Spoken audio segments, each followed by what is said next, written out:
Salam sejahtera bagi kita semua. Shalom.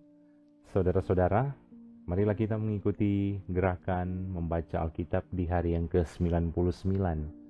Sebelumnya, marilah kita siapkan hati untuk berdoa. Mari kita berdoa. Ya Tuhan Allah yang kami kenal lewat Yesus Kristus, Engkau Tuhan sumber hikmat dalam kehidupan kami semua. Oleh karena itu, kami sungguh bersyukur memiliki Tuhan Allah seperti Engkau, yang boleh juga memberikan kesempatan kami menikmati hari ini karena anugerah-Mu Tuhan. Kami rindu untuk belajar tentang firman-Mu. Kiranya Tuhan tuntun kami, boleh memahami dengan baik, boleh melakukan dengan baik. Kami menjadi pribadi-pribadi yang senantiasa hidup berdasarkan hikmat-Mu Tuhan. Dalam nama Yesus Kristus kami berdoa. Amin. 1 Raja-Raja pasal 3 sampai pasal yang kelima. Lalu Salomo menjadi menantu Firaun Raja Mesir. Ia mengambil anak Firaun dan membawanya ke kota Daud, sampai ia selesai mendirikan istananya dan rumah Tuhan dan tembok sekeliling Yerusalem. Hanya bangsa itu masih mempersembahkan korban di bukit-bukit pengorbanan, sebab belum ada didirikan rumah untuk nama Tuhan sampai pada waktu itu. Dan Salomo menunjukkan kasihnya kepada Tuhan dengan hidup menurut ketetapan-ketetapan Daud, ayahnya. Hanya ia masih mempersembahkan korban sembelihan dan ukupan di bukit-bukit pengorbanan. Pada suatu hari, raja pergi ke Gibeon untuk mempersembahkan korban, sebab disitulah bukit pengorbanan yang paling besar. 1000 korban bakaran dipersembahkan Salomo di atas mezbah itu. Di Gibeon itu, Tuhan menampakkan diri kepada Salomo dalam mimpi pada waktu malam. Berfirmanlah Allah, mintalah apa yang hendak kuberikan kepadamu. Lalu Salomo berkata, Engkaulah Allah yang telah menunjukkan kasih setiamu yang besar kepada hamba-Mu Daud ayahku, sebab ia hidup di hadapan-Mu dengan setia, benar dan jujur terhadap Engkau, dan Engkau telah menjamin kepadanya kasih setia yang besar itu dengan memberikan kepadanya seorang anak yang duduk di tahtanya seperti pada hari ini. Maka sekarang ya Tuhan Allahku, Engkaulah yang mengangkat hamba-Mu ini menjadi raja menggantikan Daud ayahku, sekalipun aku masih sangat muda dan belum berpengalaman. Demikianlah hamba-Mu ini berada di tengah-tengah umat-Mu yang Kau pilih, suatu umat yang besar, yang tidak terhitung dan tidak terkira banyaknya. Maka berikanlah kepada hamba-Mu ini hati yang faham menimbang perkara untuk menghakimi umat-Mu dengan dapat membedakan antara yang baik dan yang jahat. Sebab siapakah yang sanggup menghakimi umat-Mu yang sangat besar ini? Lalu adalah baik di mata Tuhan bahwa Salomo meminta hal yang demikian. Jadi berfirmanlah Allah kepadanya, oleh karena engkau telah meminta hal yang demikian dan tidak meminta umur panjang atau kekayaan atau nyawa musuhmu, melainkan pengertian untuk memutuskan hukum, maka sesungguhnya aku melakukan sesuai dengan permintaanmu itu. Sesungguhnya aku memberikan kepadamu hati yang penuh hikmat dan pengertian, sehingga sebelum engkau tidak ada seorang pun seperti engkau, dan sesudah engkau takkan bangkit seorang pun seperti engkau. Dan juga apa yang tidak kau minta, aku berikan kepadamu, baik kekayaan maupun kemuliaan, sehingga sepanjang umurmu takkan ada seorang pun seperti engkau di antara raja-raja.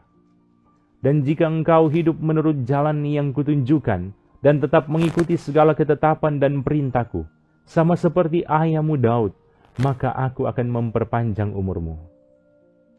Lalu terjagalah Salomo. Ternyata ia bermimpi, sekembalinya ke Yerusalem, berdirilah ia di hadapan tabut perjanjian Tuhan. Dipersembahkannya korban-korban bakaran dan korban-korban keselamatan. Kemudian ia mengadakan perjamuan bagi semua pegawainya. Pada waktu itu, masuklah 2 orang perempuan sundal menghadap raja. Lalu mereka berdiri di depannya. Kata perempuan yang satu, "Ya Tuanku, Aku dan perempuan ini diam dalam satu rumah, dan aku melahirkan anak pada waktu dia ada di rumah itu. Kemudian pada hari ketiga sesudah aku, perempuan ini pun melahirkan anak. Kami sendirian, tidak ada orang luar bersama-sama kami dalam rumah. Hanya kami berdua saja dalam rumah. Pada waktu malam, anak perempuan ini mati karena ia menidurinya. Pada waktu tengah malam ia bangun, lalu mengambil anakku dari sampingku. Sementara hambamu ini tidur, dibaringkannya anakku itu di pangkuannya, sedang anaknya yang mati itu dibaringkannya di pangkuanku. Ketika aku bangun pada waktu pagi untuk menyusui anakku, tampaklah anak itu sudah mati.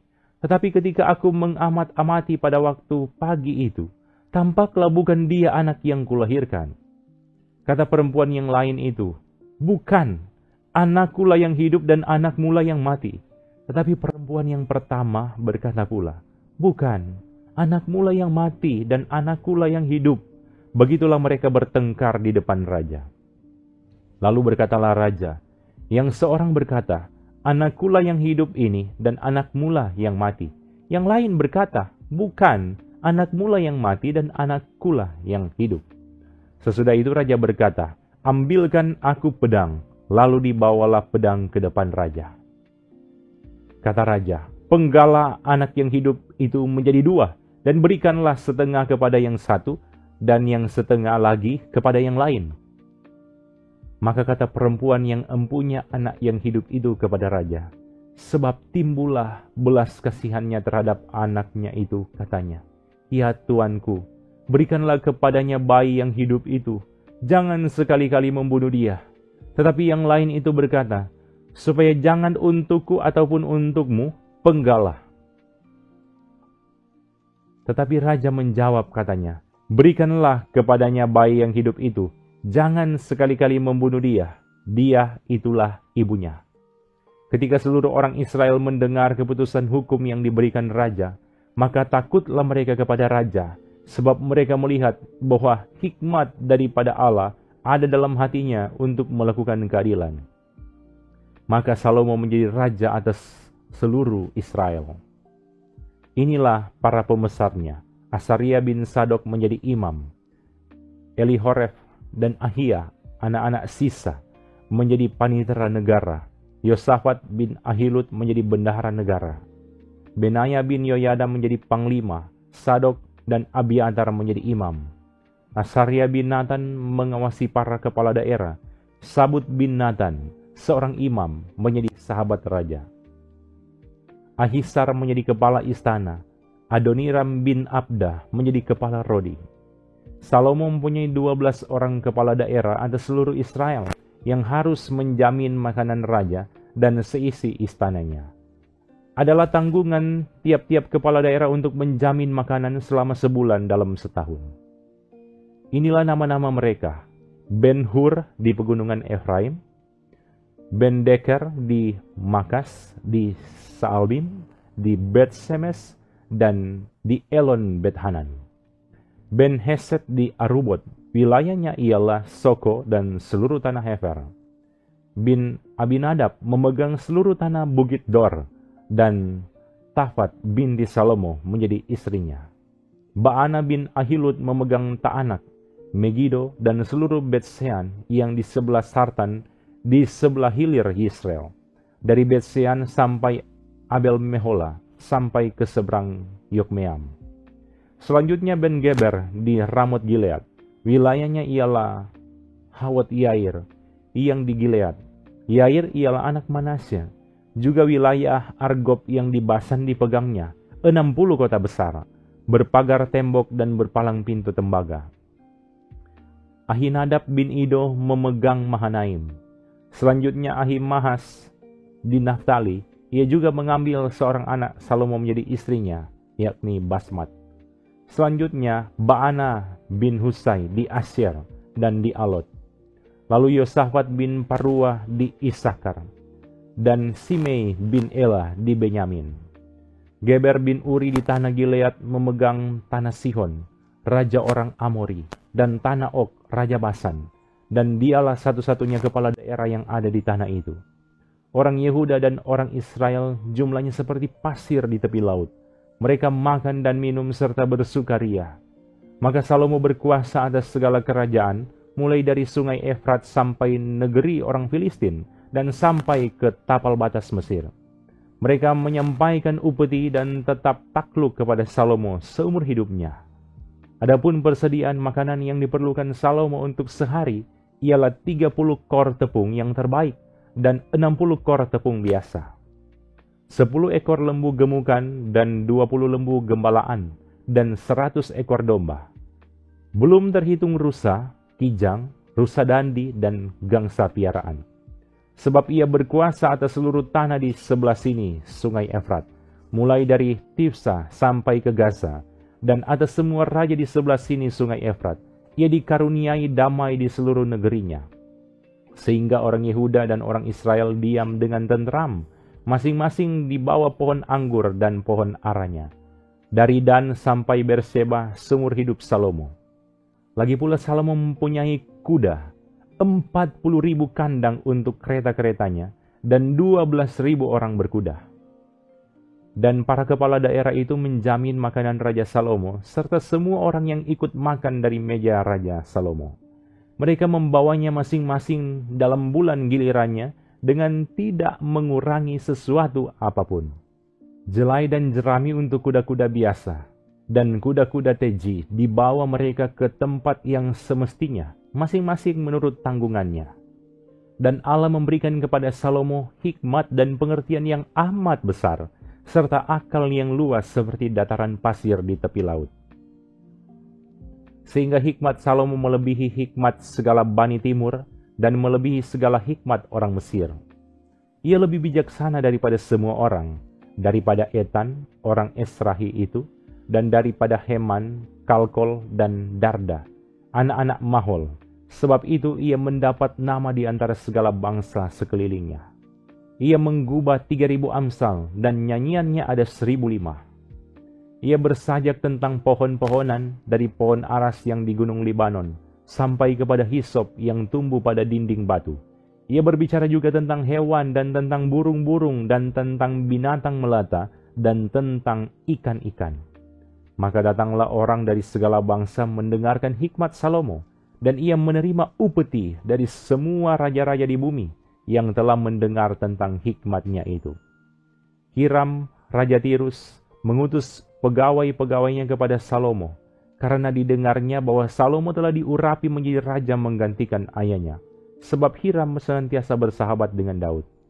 Lalu Salomo mengutus orang kepada Hiram dengan pesan, "Engkau tahu bahwa Daud ayahku tidak dapat mendirikan sebuah rumah bagi nama Tuhan Allahnya, oleh karena musuh-musuhnya memerangi dia dari segala jurusan, sampai Tuhan menyerahkan mereka ke bawah telapak kakinya.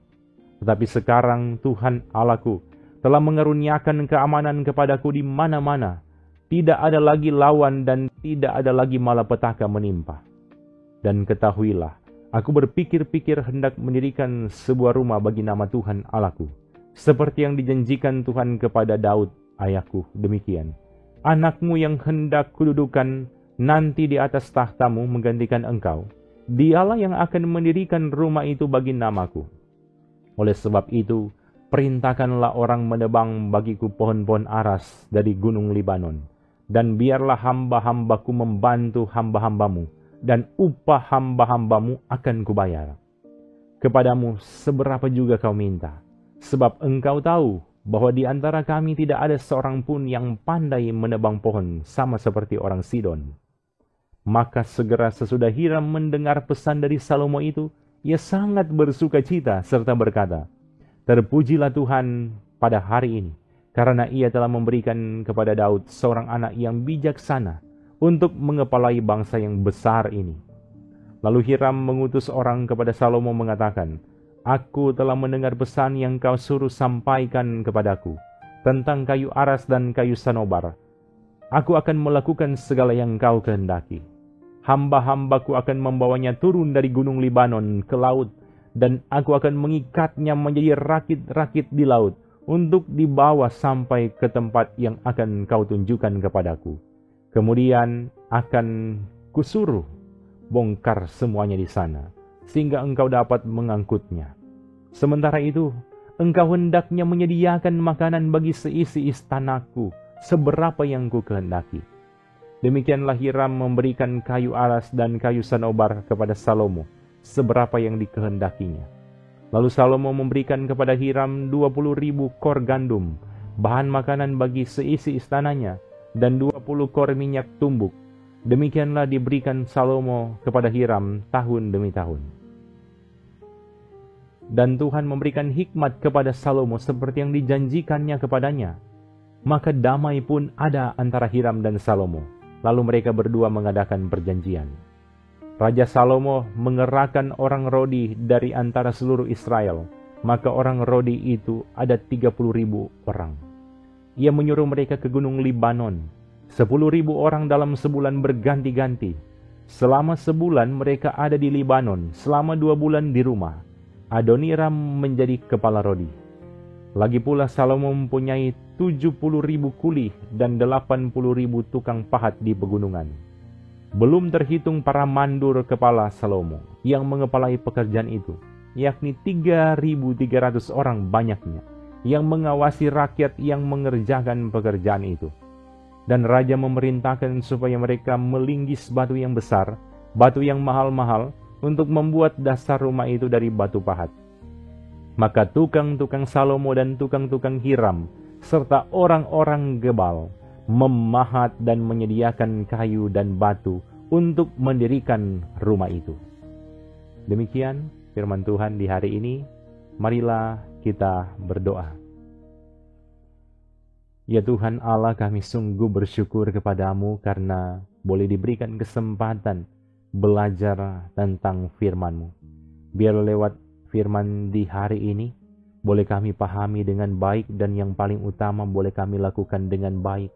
Kami menjadi pribadi-pribadi yang senantiasa hidup berdasarkan hikmat-Mu Tuhan.